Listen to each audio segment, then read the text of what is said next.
Channel को subscribe करें और बेल आइकन को दबाना ना भूलें। हाँ, उनके यहाँ एक कमरा।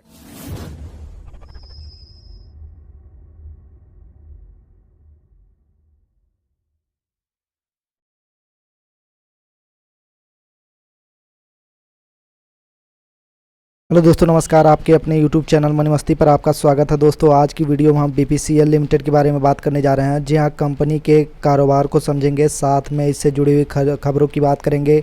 दोस्तों, फंडामेंटल और टेक्निकल्स का रिव्यू लेंगे और लास्ट में आपको आपकी पोजीशंस के लिए टारगेट और स्टॉप लॉस की भी चर्चा करेंगे। अगर आप हमारे चैनल पर नए हो तो चैनल को ज़रूर सब्सक्राइब करें, साथ में बेल आइकन भी दबा दें। अपने फैमिली मेम्बर्स, दोस्तों के साथ इस वीडियो को ज़रूर शेयर करें। चलिए दोस्तों, वीडियो की शुरुआत की जाए। दोस्तों, वीडियो की शुरुआत कारोबार से करते हैं। आपके सामने है क्लोजिंग प्राइस 459 रुपये 10 पैसे की 3.05% की तेज़ी। प्रीवियस क्लोज का आंकड़ा देखें 445 रुपये का था। ओपन 457 का, हाई लगा 464 का, साथ में लो 451 का। अगर हम बात करें दोस्तों तो हाई के करीब में ही क्लोज होता हुआ दिखाई दे रहा है। निश्चित रूप से एक पॉजिटिव क्लोजिंग मानी जाएगी। साथ में क्वांटिटी ट्रेडेड की बात करें तो 2,63,00,000 क्वांटिटी ट्रेड हुई है। दोस्तों, डिलीवरेबल का आंकड़ा 78 लाख दिखाई पड़ता है, जो प्रतिशत में 29.88% है। साथ ही साथ डिलीवरी का आंकड़ा देख लेते हैं। बात करेंगे नीले कलर की लाइंस जो आप देख रहे हो वो डिलीवरी वॉल्यूम है, साथ में गुलाबी कलर की लाइंस डिलीवरी वॉल्यूम परसेंटेज है। दोस्तों, आंकड़ा आपके सामने एक महीने का है। हम बात कर रहे हैं 10 फरवरी से 10 मार्च तक की। जी, आपको ध्यान देना चाहिए, कोई खासा इजाफा देखने को नहीं मिला दोस्तों बीते एक महीने में, लेकिन ख़ास वॉल्यूम देखने को मिला दोस्तों 9 मार्च और 10 मार्च को। अगर हम बात करें दोस्तों डिलीवरी वॉल्यूम परसेंटेज में तो काफ़ी शानदार इजाफा देखने को मिला था 24 फरवरी 25 फरवरी तक।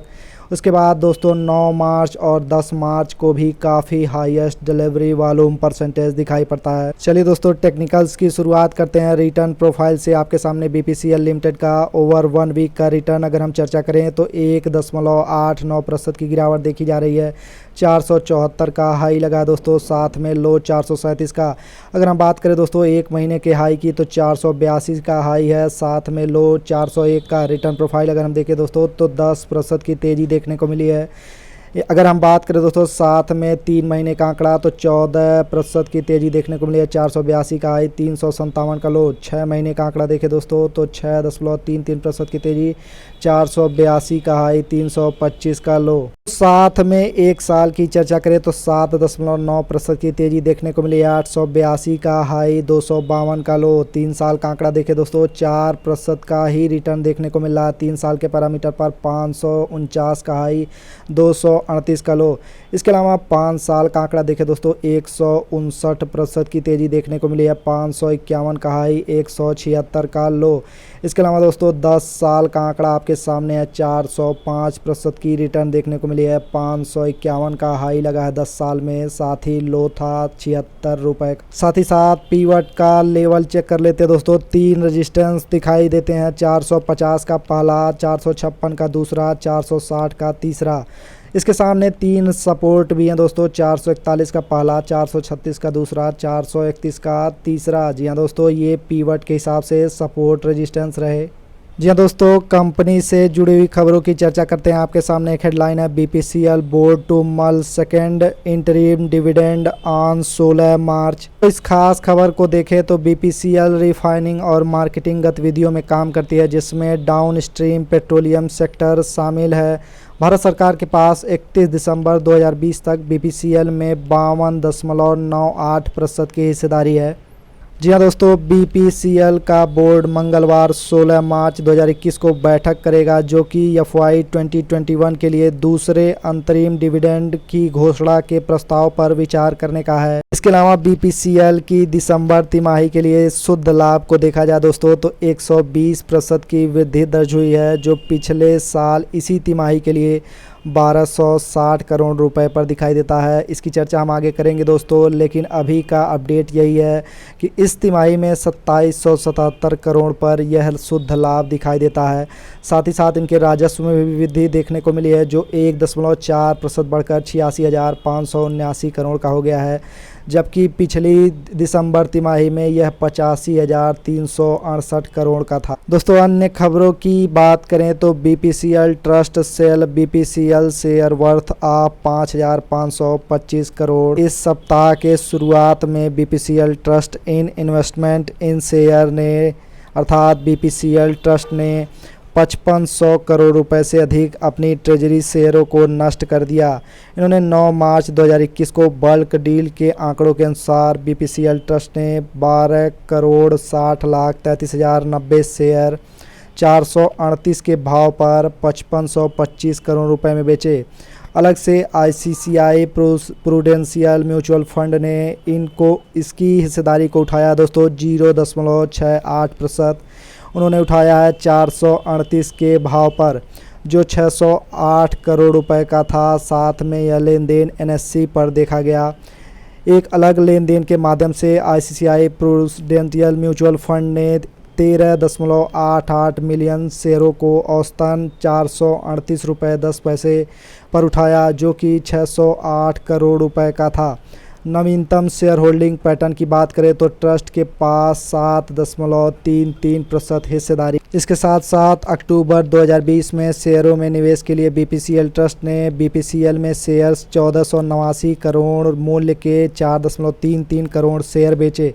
कैलेंडर वर्ष की शुरुआत की बात की जाए दोस्तों तो बीपीसीएल के शेयरों ने बेंचमार्क इंडेक्स निफ्टी में 7.99% की बढ़ोतरी की।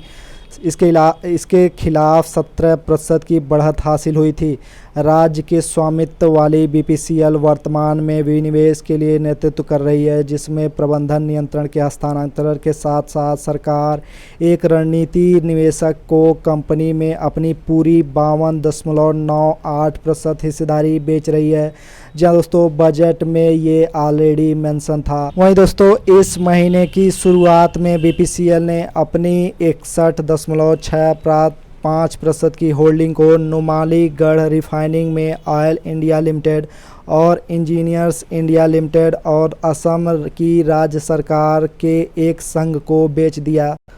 दोस्तों खबरों की चर्चा करने के बाद अब हम फंडामेंटल की तरफ बढ़ते हैं। आपके सामने है शेयर होल्डिंग समरी। बात करेंगे प्रमोटर्स की हिस्सेदारी की। तो जैसा मैंने आपको बताया दोस्तों, गवर्नमेंट ऑफ इंडिया की हिस्सेदारी लगभग 53% दिखाई देती है। साथ में पब्लिक की हिस्सेदारी 12.5%, म्यूचुअल फंड की हिस्सेदारी 7.7%, अदर इंस्टीट्यूशंस का हिस्सा 13.3%, एफआईज की होल्डिंग 11.6%। साथ ही साथ अगर हम आंकड़े की चर्चा करें दोस्तों तो history of promoters government of India का हम हिस्सेदारी देख लेते हैं। दिसंबर 2018 में 53.9% था दोस्तों। दिसंबर 2019 में 53% पर हुआ। साथ ही साथ दिसंबर 2020 की बात करें तो 53% के नियर अबाउट दिखाई देता है। साथ ही साथ अगर हम हिस्ट्री ऑफ म्यूचुअल फंड की चर्चा कर लें तो 9% की दिसंबर 2018 में। इसके अलावा दिसंबर 2019 में 11.4% की। दिसंबर 2020 की बात करें तो 13.3% की। साथ ही साथ आईसीसीआई ने निश्चित रूप से अपनी होल्डिंग को इंक्रीज किया है, जो कि इसमें मेंशन नहीं है दोस्तों। साथ ही साथ हम बताना चाहेंगे एफआईज के भी आंकड़े की। तो दिसंबर 2018 में 14.6% पर था। एक साल बाद दोस्तों 14.1%। इसके अलावा दिसंबर 2020 की चर्चा करें तो 11.6%। तो एफआईज तो भारत पेट्रोलियम कॉर्पोरेशन लिमिटेड में अपनी हिस्सेदारी को डिक्रीज कर रहे हैं दोस्तों। चलिए दोस्तों अब हम कारोबार की शुरुआत करते हैं। बात करेंगे कहाँ कंपनी कारोबार करती है। तो इंडिया में कारोबार 100% करती है कंपनी।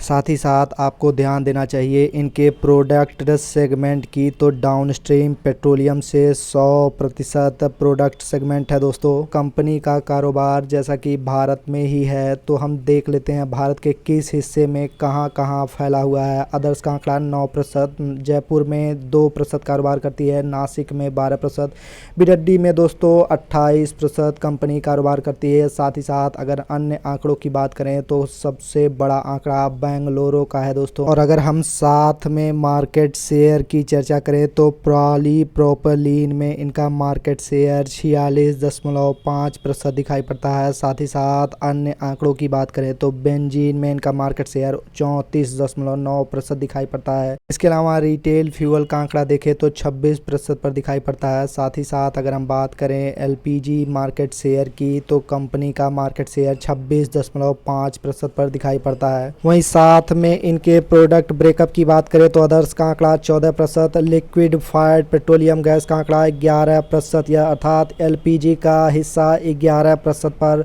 दिखाई पड़ता है। इसके अलावा अगर हम बात कर ले अलग प्रोडक्ट ब्रेकअप की तो मोटर स्प्रिट, जी हाँ दोस्तों, आपको ध्यान देना चाहिए 23% का आंकड़ा है। साथ ही साथ हाई स्पीड डीजल का आंकड़ा 52% का दिखाई पड़ता है दोस्तों इनके महत्वपूर्ण आंकड़ों की तरफ हम आगे बढ़ें तो ऑयल रिफाइनिंग का आंकड़ा आपके सामने है। ग्रास रिफाइनिंग मार्जिन जीआरएम की बात हो रही दोस्तों, $2.3 बैरल पर दिखाई देती है। दिसंबर 2020 का आंकड़ा है दोस्तों। अगर हम बात करें दोस्तों नेल्सन कॉम्प्लेक्सिटी की तो 9.10 का दिखाई पड़ता है। मार्च 2018 का डाटा है दोस्तों। अगर हम बात करें मैन्युफैक्चरिंग कैपेसिटी की तो अप्रैल 2020 के आंकड़े के हिसाब से 35.30 पर दिखाई पड़ता है। साथ ही साथ कैपेसिटी यूटिलाइजेशन का आंकड़ा देखें दोस्तों 123.86% पर दिखाई पड़ता है। इसी तिमाही जनवरी 2021 की बात हो रही दोस्तों। अन्य आंकड़ों की बात करें तो पाइपलाइन का आंकड़ा अब आपके सामने है। 2241 किलोमीटर पाइपलाइन लेंथ दिखाई देती है मार्च 2020 का आंकड़ा। अगर हम बात करें दोस्तों ट्रांसमिशन कैपेसिटी की तो मार्च 2019 का आंकड़ा है दोस्तों 124.88 का दिखाई पड़ता है। इसके अलावा अगर हम देखें capacity utilisation crude oil pipelines का तो 85.99% पर दिखाई पड़ता है मार्च 2019 के आंकड़े को देखें। चलिए दोस्तों अब हम कंपनी को एक नज़र में देख लेते हैं। मार्केट कैप 96,640 करोड़ पर दिखाई पड़ती है। स्टॉक की पी 16.8 की। इंटरप्राइज वैल्यू आपको ध्यान देना चाहिए दोस्तों 1,44,076 करोड़ पर दिखाई पड़ता है। साथ ही साथ इंडस्ट्री की पी का आंकड़ा देखें तो 15.7 पर, तो प्राइस टू अर्निंग के हिसाब से बहुत महंगी कंपनी नहीं दिखाई पड़ती है। साथ ही साथ डेप्ट की बात की जाए तो 49,246 करोड़ का डेप्ट दिखाई पड़ता है।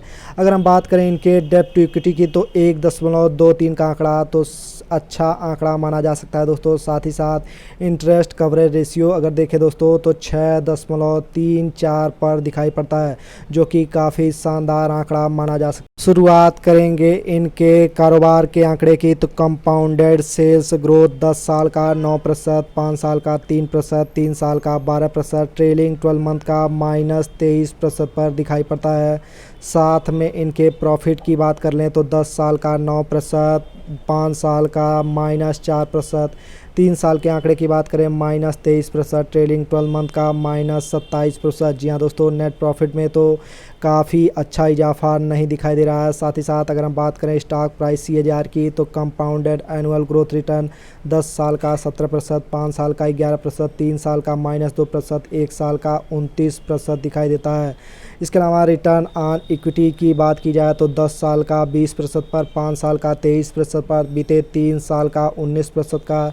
जबकि हम लास्ट ईयर की तुलना करें दोस्तों तो 10% रिटर्न ऑन इक्विटी दिखाई देती है। चलिए दोस्तों हम कंपनी की तुलना रिलायंस इंडस्ट्रीज साथ में इंडियन ऑयल कॉरपोरेशन से कर लेते हैं। रिलायंस इंडस्ट्रीज़ का मार्केट कैप 14,46,000 पर दिखाई पड़ता है। साथ में BPCL का 99,178 का है। साथ ही साथ हम बात करें इंडियन ऑयल कॉरपोरेशन का तो 95,318 पर दिखाई पड़ता है।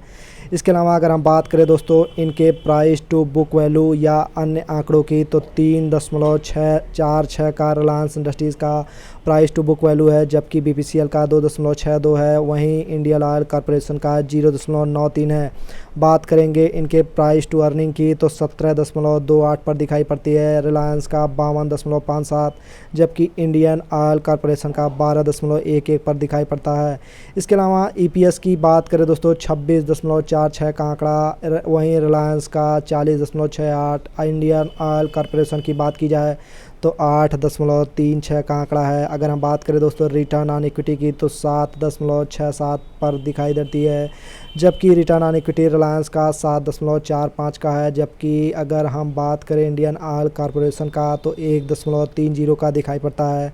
इसके अलावा रिटर्न ऑन कैपिटल एम्प्लॉयड की भी चर्चा कर लें तो 6.6 का BPCL लिमिटेड का दिखाई पड़ता है। वहीं रिलायंस की बात की जाए 8.36 का दिखाई पड़ता है, जबकि हम इंडियन ऑयल कॉरपोरेशन का आंकड़ा देखें तो 1.15% पर दिखाई पड़ता है। साथ ही साथ रिटर्न ऑन कैपिटल एम्प्लॉयड का बड़ा आंकड़ा आपके सामने रखते हैं, 1 साल का 6.61%, साथ ही साथ 3 साल का 15.88%, इसके अलावा 5 साल का आंकड़ा 19.91% पर दिखाई पड़ता है। वहीं अन्य आंकड़ों की बात करें दोस्तों तो प्राइस टू कैश फ्लो पर आपकी नज़र जरूर रहनी चाहिए, 15.6 करोड़ का दिखाई पड़ता है। तो दोस्तों अब हम बढ़ते हैं इम्पॉर्टेंट पैरामीटर रिजल्ट पैरामीटर की तरफ। तो आगे बढ़ने से पहले मैं आपको बता देना चाहता हूं दोस्तों, कंपनी के पास फिक्स एसेट 1,58,000 करोड़ तक के हैं। साथ ही साथ इनका डेप्ट आपने देख ही चुका कि लगभग 48 से 49,000 करोड़ तक का डेप्ट इनके पास है। इसके अलावा चलिए अब हम रिजल्ट की शुरुआत करते हैं। नेट सेल्स का फिगर इस तिमाही में 87,293 करोड़ का दिखाई पड़ता है, जो कि पिछले कई तिमाहियों में हाईएस्ट है। वहीं दोस्तों ईबिटा की चर्चा करें तो इस तिमाही में 5454 करोड़ पर दिखाई पड़ता है। दिसंबर तिमाही में काफ़ी अच्छा इजाफा देखने को मिला है दोस्तों, सबसे हाईएस्ट अगर हम बात करें बीते के 6 तिमाहियों की। साथ में कंसोलिडेटेड नेट प्रॉफिट का आंकड़ा देखें तो दिसंबर तिमाही में 1565 करोड़ का दिखाई पड़ता है, जबकि हम एनुअल क्वार्टर की चर्चा करें, इनके प्रीवियस एनुअल का आंकड़ा देखें तो 1776 करोड़ पर था, वहां से भी डिक्लाइन देखने को मिली है। साथ ही साथ अगर हम प्रीवियस के क्वार्टर की चर्चा करें तो 2263 करोड़ पर दिखाई पड़ता है। तो कंपनी का नेट प्रॉफिट का आंकड़ा शानदार नहीं है। इसके अलावा EPS की चर्चा करें दोस्तों, दिसंबर तिमाही का EPS 7.96 का था, बल्कि इससे बेहतर तो पिछली तिमाही 11.51 का था दोस्तों।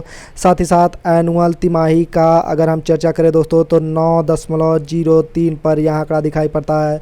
तो EPS के पैमाने पर भी कंपनी शानदार प्रदर्शन नहीं कर पा रही है। एनुअल EPS की चर्चा करें तो इनका मार्च 2017 में 40 के ऊपर दिखाई देता है। साथ ही साथ मार्च 2018 में भी आंकड़ा काफ़ी शानदार था, जबकि मार्च 2019 से इनका आंकड़ा गिरने लगा है। मार्च 2020 में यह 20 से भी नीचे दिखाई पड़ता है, जबकि दिसंबर 2020 में यह आंकड़ा निश्चित रूप से पिछले साल के मुकाबले बेहतर दिखाई पड़ता है। चलिए दोस्तों अब हम फटाफट रिजल्ट की समरी चेक कर लेते हैं। दिसंबर 2020 की तुलना करेंगे सितंबर 2020 से। नेट सेल्स में जंप 33.73% की, जबकि कंसोलिडेटेड नेट प्रॉफिट में गिरावट 3.84% की थी। साथ ही साथ एनुअल क्वार्टर की चर्चा कर लें, दिसंबर 2020 की तुलना दिसंबर 2019 से नेट सेल्स में जंप 11% की देखने को मिली है। इसके अलावा नेट प्रॉफिट में उतनी ही गिरावट देखने को मिली है दोस्तों। नेट सेल्स में तो इंक्रीजमेंट है, लेकिन इनके कंसोलिडेटेड नेट प्रॉफिट का आंकड़ा निश्चित रूप से अच्छा नहीं है। अब आपके सामने ऑपरेटिंग प्रॉफिट मार्जिन का आंकड़ा है। दिसंबर 2020 की बात करें 8.25 का दिखाई पड़ता है, जबकि सितंबर 2020 में पिछले क्वार्टर में 10.68 का था दोस्तों। अगर हम दिसंबर 2019 की तुलना करें तो 4.14 का। ध्यान देने वाली बात है दोस्तों, नेट प्रॉफिट में तो इंक्रीजमेंट नहीं है, लेकिन एनुअल के ऑपरेटिंग प्रॉफिट मार्जिन में ज़बरदस्त इंक्रीजमेंट है।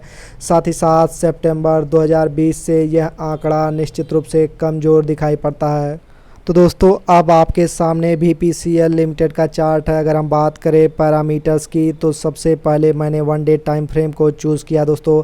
हम बात करेंगे सबसे पहले कैंडलस्टिक की, तो काफ़ी शानदार कैंडलस्टिक दिखाई पड़ती है, गैप अप है दोस्तों। इसके अलावा वॉल्यूम का आंकड़ा भी सपोर्ट करता हुआ MACD का आंकड़ा निश्चित रूप से कोई सिग्नल नहीं दे रहा। साथ में RSI पॉजिटिव दिखाई पड़ रहा है। अगर हम बात करें 1 वीक के पैरामीटर की, जी हाँ दोस्तों, आपको वहाँ ध्यान देना चाहिए, बहुत बड़ा वॉल्यूम देखने को मिला है। साथ में जो कैंडलस्टिक दिखाई पड़ रही है, ना ही बुलिश ना ही बियरिश डोजी बन रही है दोस्तों। साथ ही साथ अगर हम बात करें MACD का आंकड़ा का, तो ये काफ़ी शानदार आंकड़ा है वीकली परफॉर्मेंस पर। अगर हम बात करें RSI के आंकड़े की तो निश्चित रूप से पॉजिटिव ही दिखाई पड़ता है। इसके अलावा मंथली चार्ट को अब हम ले लेते हैं दोस्तों। निश्चित रूप से फिर एक बार डोजी कैंडल दिखाई दे रही है। वॉल्यूम का आंकड़ा काफ़ी बीते महीने काफ़ी शानदार रहा है। साथ में RSI भी सपोर्ट करता हुआ और MACD का आंकड़ा भी सपोर्टिव है। दोस्तों अगर हम बात करें शॉर्ट टर्म मेंबर्स के टारगेट की, तो सबसे पहला रेजिस्टेंस इमीडिएट रेजिस्टेंस 500 रुपये पर दिखाई पड़ता है। तो सबसे पहला टारगेट भी आपको 500 रुपये का ही रखना चाहिए। अगर आपको स्टॉप लॉस मेंटेन करना है तो 435 के नियर अबाउट या 440 का आप रख सकते हो स्टॉप लॉस। अगर हम बात करें इनके नेक्स्ट टारगेट की, तो 500 को क्रॉस करने के बाद ये स्टॉक 550 तक भी जा सकता है। जी हाँ दोस्तों, तब आपको स्टॉप लॉस 425 रुपये का मेंटेन करना चाहिए और साथ में ट्रेलिंग स्टॉप लॉस का यूज करना चाहिए। दोस्तों short term medium term members के बाद हम आ गए हैं अब लॉन्ग टर्म मेंबर्स की तरफ। आपको अपनी पोजीशंस में बने रहना चाहिए दोस्तों। मुझे लगता है BPCL लिमिटेड पर आपको लॉन्ग टर्म में 600 रुपये से 750 रुपये तक के टारगेट दिखाई पड़ सकते हैं जब गवर्नमेंट ऑफ इंडिया इससे निकल जाएगी दोस्तों, साथ ही साथ कंपनी निजी हाथों में जब पहुंच जाएगी। इसके अलावा अगर हम बात करें दोस्तों डिविडेंड की, तो 15 रुपये का डिविडेंड तो ऑलरेडी आपको 2021 में मिल चुका है। क्या आपकी एजेंशन है दोस्तों कितना डिविडेंड और मिल सकता है? मुझे एक्सपेक्टेशन है दोस्तों इमीडिएट 15 रुपये तक की डिविडेंड आपको निश्चित रूप से देखने को मिल सकती है। यह आंकड़ा 12 से 15 रुपये मेरा एजेंशन है दोस्तों। अपने फाइनेंशियल एडवाइज़र से आप ज़रूर सलाह मशवरा करें। तो दोस्तों ये थी BPCL लिमिटेड पर छोटी सी अपडेट। मिलते हैं अगली वीडियो में इससे बड़ी रिपोर्ट के साथ। अभी तक हमारे साथ बने रहने के लिए, हमारा वीडियो अंत तक देखने के लिए आपका बहुत बहुत धन्यवाद। जय हिंद।